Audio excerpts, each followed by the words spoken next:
My fiancé's best man is planning to shame me during his wedding speech as a joke, and I'm unsure how to handle it. What should I do?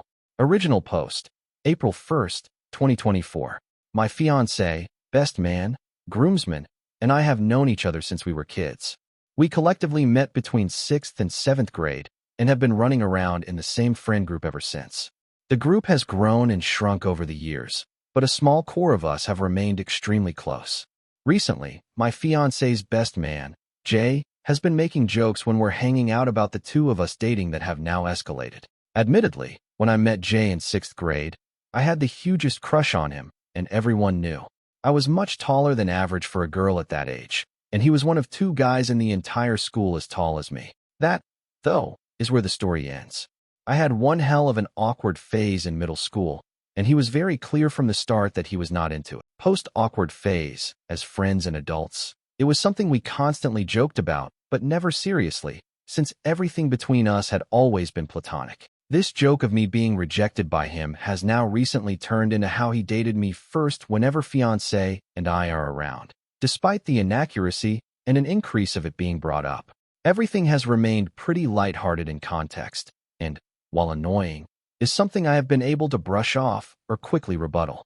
This escalated this weekend when 2 of fiancé's groomsmen were over, hanging out with fiancé and I. The wedding was brought up, and after a concerning look between the two, they mentioned something had happened with Jay they thought we should know about. Apparently, Jay had been telling them stories he was considering for his best man speech, with the main one centering around how I had been shared around and had made my way through the entire friend group. While they kept what was explicitly said fairly vague out of respect for me, they were clear it crossed the line and insisted Jay claimed I had slept with the entirety of the group attending the wedding. They were very clear with Jay that he could not say anything like this in his speech toast. Jay responded with an "I know," stating that I had already made it clear my maid of honor would be proofreading all speeches prior to the wedding, so he wouldn't be able to get away with it anyway. But he ended the conversation by saying something along the lines of, "But what if I could?" leaving the possibility open. Of all the groomsmen in the party, 6 including Jay, these 2 were the only ones in this core friend group, and the only ones I had any sort of history with that could potentially be notable. It was all prior to high school, and very innocent. One I went on my first movie date with, where our parents had to drop each of us off because we couldn't drive and picked us up afterwards. The other was the classic first 6-month relationship in middle school, where it took 6 weeks to muster up enough courage to hug each other between classes in the hallway. Sure, we made out and very middle school level things happened, but this is something we've all laughed about now for over a decade. I wasn't the only girl in this larger friend group, and throughout the years, this was something that happened pretty frequently because we grew up in a smaller area. Overlap happened like this regularly in every group, and even more so as we went through high school. My fiancé is the only one I have seriously dated or had any sort of intimate relationship with from this friend group. We had an on-again, off-again relationship throughout high school that ended for a bit once I moved out of state for college, but we remained close friends and eventually reconnected when I moved back in 2019. We started dating in 2021 and got engaged in 2023. He's the only one in all of this I've ever slept with, who has seen me naked, and so on, making this situation even more odd and off-putting. Jay and I have been close friends since high school. When fiancé was in a toxic relationship that isolated him from Jay, and after I'd left for college, Jay would reach out to me for advice on school, girls, relationships, and more. He had always been our #1 supporter, advocating for fiancé and I to reconcile our relationship throughout college and into adulthood. He even took a bit of credit and would throw around an "I told you so" here and there when we eventually did reconnect. I'm not sure how to handle this. I could write an additional post about how frustrated, confused, wronged, and uncomfortable I feel, all of which I plan to discuss in more detail with fiancé after sitting on the issue for a bit longer. We've all talked about it, recognizing the way Jay is framing things as wrong, but fiancé and the groomsmen are able to brush it off in a way I feel like I can't. I don't know how to move forward from this or what to do next. Additional information: fiancé and I aren't getting married until the end of next summer. So much of the conversations we had about toasts and speeches have been more theoretical, except that a few have asked for the opportunity to give a toast, including best man. We have loosely put this information and saved the dates on the website and other prints. fiancé and best man have been best friends since kindergarten. They were neighbors and inseparable until they each went their own way for college. My fiancé's parents basically raised him alongside fiancé. Jay has strictly only ever expressed platonic feelings for me. Even when both single or alone together, we have only ever acted as friends towards each other after the embarrassing early middle school crush I had. TLDR, my fiancé's best man is lying about having history with me as well as my history with others, proposing the idea that he calls me out as a joke for being shared around their friend group in his best man speech toast at our wedding. I don't know how to move forward from this or what to do next. Update, April 3rd, 2024. First, I wanted to thank those who were clear and honest about how alarming the situation was from their perspective. When posting, I was still processing various feelings about the matter and still am, which not only limited my ability to really look at the situation from a different perspective, but also left me in a state of paralysis of what to do next, both long and short term.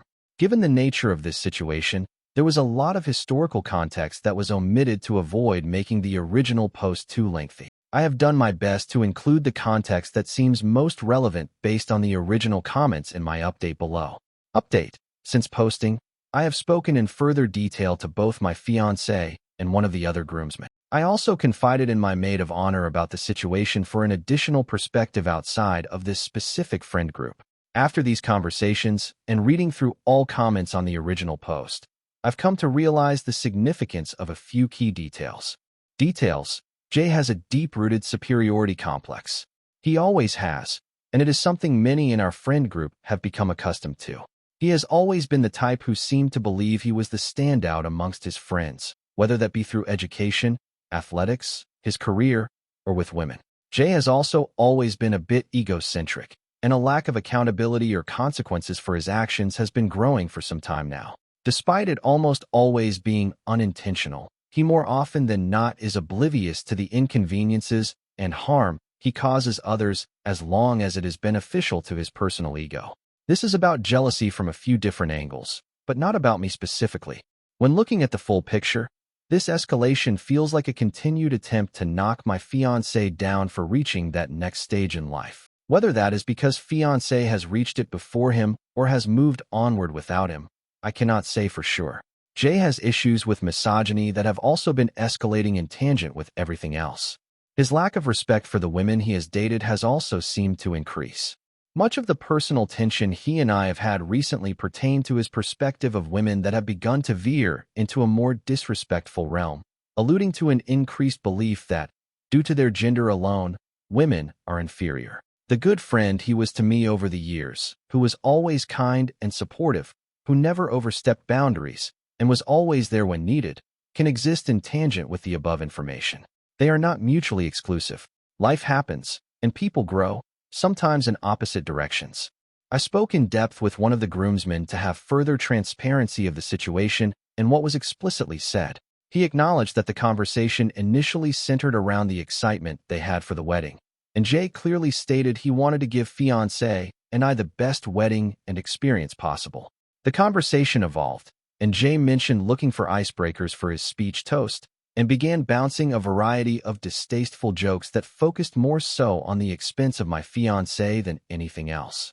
Then the idea was proposed about explicitly stating that my being passed around the friend group was how they all remained relatively close since middle school and high school. Jay was immediately shut down by the other groomsmen, told to know his audience, and also recognized he was openly alluding to things that were untrue and that could have an extremely negative impact on me personally. The conversation stopped shortly after this, and the groomsmen, without context of how this issue had been escalating, chalked it up to a one-off situation with Jay acting full of himself in the moment. Fiancé and I are the first of our cohort to get married and have a full-blown wedding with a ceremony and reception.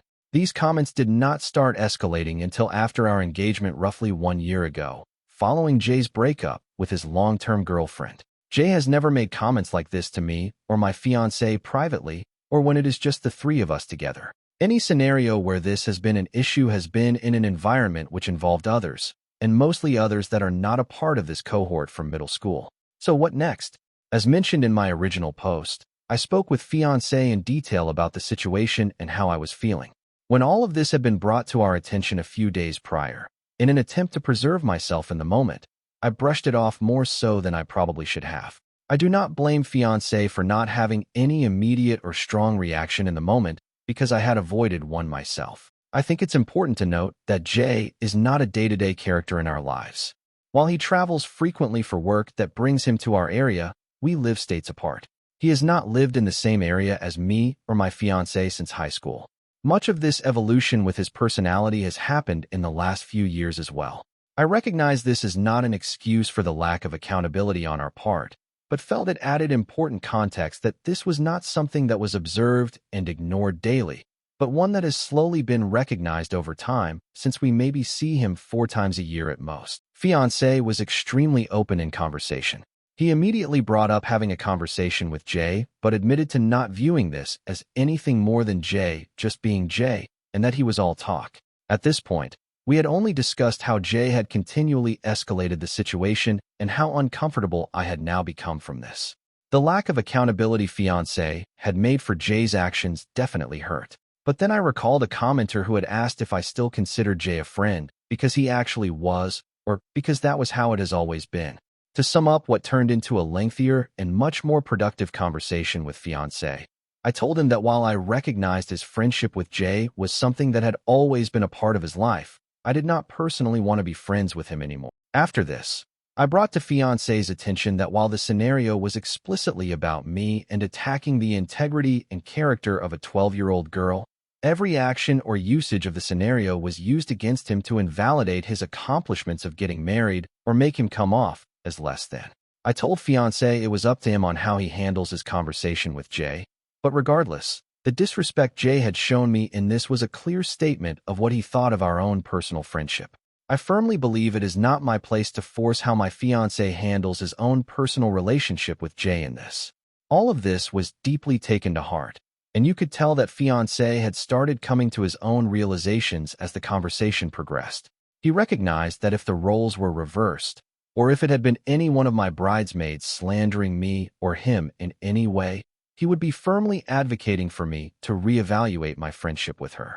Fiancé asked for a few days to stomach the information himself and reflect on what he wants to say to Jay. He asked if it would be acceptable for him to bring up that I no longer wanted to be friends with Jay personally, and I said yes. I was clear that if Jay wanted to talk with me following their conversation as well, it would need to be the 3 of us and not a personal conversation.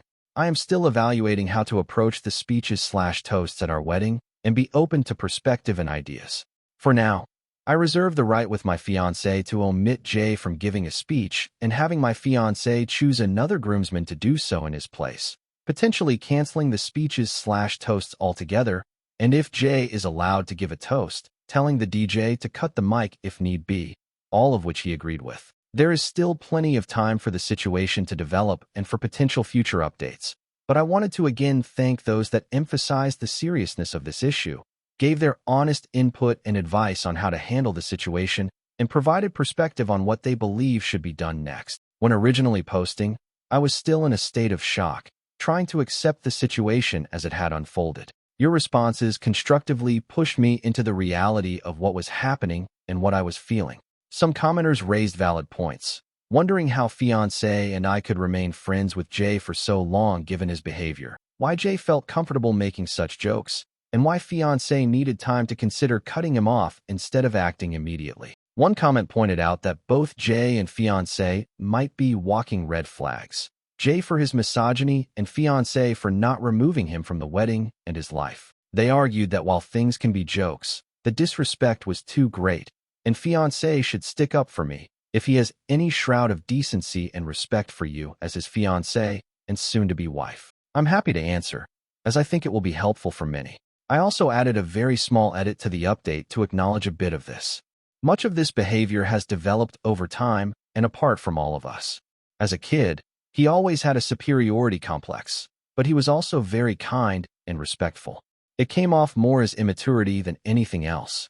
Plus, at the time, we were kids too. Following high school, Jay and I each moved a significant distance away from where we grew up. He still lives that far away. We get together maybe 4 times a year at most, and I genuinely believe he did not see me as more than some woman to use as collateral to knock his friend down when he made those comments. Fiancé has no brothers, and Jay has always been a part of his life, filling that space. Jay also has no immediate family in his life, and hasn't for quite some time, making Fiancé's role a bit more impactful. It is much more similar to him cutting off a brother than just another friend. Fiancé has also always been extremely kind and had a very peaceful soul. Don't get me wrong, while Fiancé prefers to avoid conflict, he has always been willing to stand up when necessary as well. I don't believe he realized how much had been at his expense as of late until after our conversation. Given their long history, I believe he's reflecting on a lot more than just this specific situation. The wedding is still over a year away, not until the end of next summer, and this all has happened in less than a week. Neither Fiancé nor I have talked with Jay yet, so I did not feel it was right to post about any hard decisions regarding cutting him from the wedding and so on. These things can be taken as a joke for sure, but the level of disrespect is too great, and your fiancé should stick up for you if he has any shroud of decency and respect for you as his fiancé and soon-to-be wife. This was a huge part of the larger conversation we had, and something my fiancé acknowledged as well. I think initially it was viewed under the lens of us collectively being childhood friends and fiancé is the mediator, rather than the lens of me as his wife, until our second, much larger conversation. Another commenter offered understanding regarding fiancé's reaction, noting, "It's only been a handful of days since this all came to light. I wish your fiancé's reaction had been more about coming to your defense than Jay's, but understand that sometimes people need time to truly process all that contributes to a messy situation, especially one with deep roots and close ties. Thank you for conveying this so well. I did my best to add an emphasis to this, but could not do so as effectively in my own words, and I fear it got lost in the length of the post. That's something for me to work on in future posts, for sure. I very much have worries, and knowing my personality, I will also be worried on the day of the wedding. I expressed this to my fiancé as well, and he completely understood. I recognize there is still plenty of concern to address with my fiancé, but given how fresh this situation is, I wanted to afford myself a little grace of absorbing my feelings for what has happened before figuring out exactly what to do. I lost a friend too. New update. Update 2, October 11th, 2024. I'm considering canceling our wedding and calling off our engagement over a pizza. TLDR. After canceling his health insurance without discussion or my knowledge and a severe lack of support, consideration, and accountability, I'm considering calling everything off. Buckle up, because this is a long one. While the drama around my fiancé's best man has simmered, the deeper issues surrounding a lack of support have not. Apologies in advance for this not being centered around my fiancé's best man. Not much has honestly changed. A conversation between them was had, much of which was my fiancé assuring him that things would blow over and accommodating Jay's stresses that it was only a joke. While my fiancé acknowledged what was said was wrong, the conversation wasn't to set boundaries. I eventually had to have my own conversation with Jay that my fiancé stood silently in the room for. I reached my breaking point 2 weeks ago, following everything with his best man and a few other challenges we've been facing. I tried putting my best foot forward these past 6 months. I sought out therapy to address the lack of support and anxiety I was feeling and have made intentional efforts to work on our relationship to ensure we were in a stronger place before committing to each other. In May, after some unexpected and startling health concerns requiring an emergency room visit, my fiancé came clean to me about secretly canceling his health insurance in January without talking to me or telling me. When I asked him why, he blamed the cost of the wedding being too expensive and wanting to save the $150 a month, taking no other accountability for his actions outside of an apology. I have a small amount of experience in accounting and have budgeted the wedding down to the last dollar. This has included the consideration of inflation and other potentials as well. In total, from the smallest decoration to the cost of a marriage certificate, everything comes down to around $22,000, all of which I have strategically budgeted for throughout our 2-year engagement. My parents have graciously given us $14,000 as well to help with the expenses, and I have personally taken on the price of my dress, wedding bands, and a slightly larger portion of the vendors. To put it simply, while it may not be as much as others, we have privilege. Not only was there no need for this cancellation, but I have yet to see any of that additional support for expenses regardless. In response, I took it upon myself to take more of the costs on and pursue a part-time job on top of my full-time position that earns roughly $70,000 a year. While it's not by a large margin, I do make the most between us individually and have a larger responsibility in my daily work life, with longer hours and a significant level of expected travel. As a result, the choice to take on a part-time role was not one of want, but of desire to ease the burden he was feeling. I started a role reviewing blogs, essays, resumes, and other forms of writing in July. In our relationship, things quickly unraveled. Because I commute, I typically arrive home 3 hours after my fiancé. After arriving, I would immediately have to hop on my laptop and review writings for the next 2 hours or so to stay on top of my quota. I tried my best to make a routine out of it, so we would have intentional time together once I finished each night. This was met with cold shouldering, frustration, and a lack of consideration for my level of exhaustion and strain. For months, anytime I asked him to choose a show to watch or decide on dinner, I was met with scoffs and accusations that I no longer cared to tend to our relationship. He usually cooks because I get home so much later, and I would make these requests while I revised. I tried countless times to address his frustrations and was shut out or cornered in a circular argument about my priorities. 2 weeks ago, I was slated to travel for my full-time position to Atlanta during Hurricane Helen. In a matter of 12 hours, my afternoon flight for the next day was shifted to 1, leaving at 5 a.m. to give me ample time to shelter in place prior to the arrival of the storm. I rushed home to finish packing and prepare myself to drive over an hour to the airport and stay at a hotel nearby for additional flexibility in case of issues surrounding my early travel that next morning. After arriving home, I immediately hopped in the shower and asked my fiancé to order dinner so we could have one final meal together. During my shower, he offered to order a hot honey, jalapeno, and pineapple pizza from a new place we'd been wanting to try, which I normally would have been happy to try. However, I don't like jalapeno the way some people don't like cilantro, and I'm avidly against pineapple on pizza, something that's come up multiple times during our relationship. While I'm good with spice, the idea of taking that on with the travel stress and early start time I had the next day made me hesitant. I calmly asked if there was another option for tonight, and if we could try that specific pizza once I got home instead, expressing my concerns over my nerves. This received a frustrated scoff and sarcastic response of, "What then? Just cheese." I explained any other topping combination would work and restated my issues. He walked out of the bathroom without response, and I finished my shower. The pizza was never ordered. No food was ordered. I followed up as soon as I got out of the shower, asking if there was another option he wanted or a place he wanted to consider, and received a prompt no. As I finished getting ready, I asked if anything had been ordered again, and no. I finally snapped and begged and demanded him to order the hot honey pizza because I was out of time. He accused me of making him feel like he's forcing me into the decision, but after a bit of back and forth, the pizza was ordered, and the mood immediately shifted. Everything was peaceful, warm, and loving at home up until I left. Yet I cried the entire hour and 15-minute drive to the airport hotel. I cried the entire next day throughout the storm in Atlanta and the entire day after. Following a lack of sleep, stress, and intense emotions, I had a complete mental breakdown, realizing I can't live like this.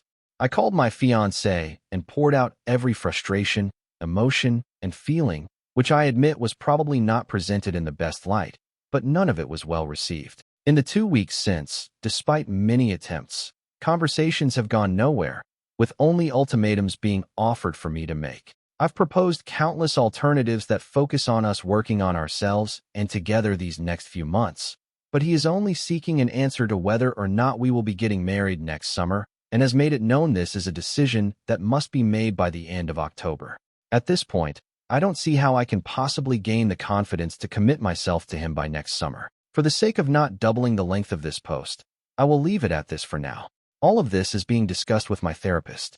At this time, he has chosen not to pursue counseling with me despite my asking and advocating. Many words have been expressed, and I'm trying, but I'm starting to second guess and waver on just how far love can get me through all of this.